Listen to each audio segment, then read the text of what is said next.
নিজেকে ভালোবাসো, নিজের উন্নতির জন্য কাজ করুন, জীবনকে সেরাভাবে উপভোগ করুন। রেহান মোটিভেশন থেকে শুভেচ্ছা। সাথে থাকুন, ভালো কিছু পেতে যাচ্ছেন। নিশ্চয়ই থাম্বনেইল বা টাইটেল দেখে ভিডিওটি অন করেছেন। ভালো কথা, সেই প্রত্যাশিত ধারণা নিশ্চয়ই অর্জন করবেন। মনে রাখবেন, আত্মবিশ্বাস যার নেই সে কখনোই সফল হতে পারবেন না। পরিস্থিতি যাই হোক, মনোবল কখনো হারাবেন না। আত্মবিশ্বাস আপনাকে শেষ পর্যন্ত সম্মানিত করবেই। আপনার নিকট আত্মবিশ্বাস নিয়ে বহুবিধ গল্প রয়েছে।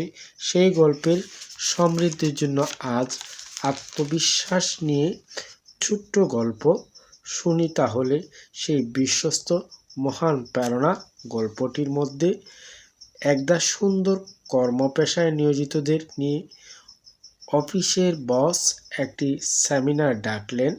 উক্ত সেমিনার উপস্থিত কর্মচারীদের উদ্দেশ্য করে ঊর্ধ্বতন অফিসার মহামান্য সুনামধন্য বস বললেন, এই দেখো একটি এক্সেল ফাইল, এটি আপনাদের মধ্য থেকে 1 সপ্তাহে প্রস্তুত চাই।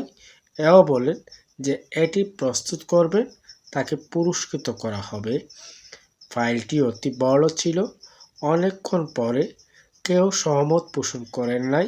যারা এক্সেল জানেন পারেন তাদের কেউ সাহস দেখাতে পারল না। এই যখন অবস্থা, লিজা নামের সেই কর্মচারী হাত উঠিয়ে বলেন, স্যার আমি পারবো। সহকর্মী বন্ধুরা তার এই কাজ দেখে বা এই কথা শুনে অট্টহাসি আর কাদা চোরাচুরি করতে লাগলো। লিজা এক্সেলে কিছুই জানে না। কম্পিউটারে এক্সেল ফাইল প্রস্তুত করবে কিভাবে, যেই কথা সেই কাজ। লিজা তার পাশের বাসার এক্সেল জানে বন্ধুর সহযোগিতা নিয়ে শিখে, বন্ধুর সহযোগিতা নিয়ে পুঙ্খানুপুঙ্খরূপে বুঝতে শিখতে সক্ষম হয় এবং সেই এক্সেল ফাইলটি প্রস্তুত করে নির্ধারিত সময়ের ভিতরে ফাইলটি সুচারুভাবে সম্পন্ন করে নির্ধারিত সেমিনার প্রদর্শন করল। সবাই অবাক সাক্ষী রয় এবং প্রশংসা করতে থাকেন। ঊর্ধ্বতন অফিসার মহোদয় ধন্যবাদ জ্ঞাপন করে পুরস্কৃত করেন লিজাকে। এই গল্প থেকে ধারণা পাই, অল্প সময়ে এই অসম্ভব কাজটি কেবল আত্মবিশ্বাসের শক্তিতে সম্ভব হয়েছে।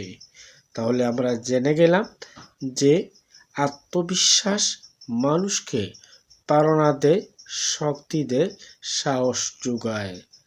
শুরু থেকে শেষ পর্যন্ত শোনার জন্য অসংখ্য ধন্যবাদ।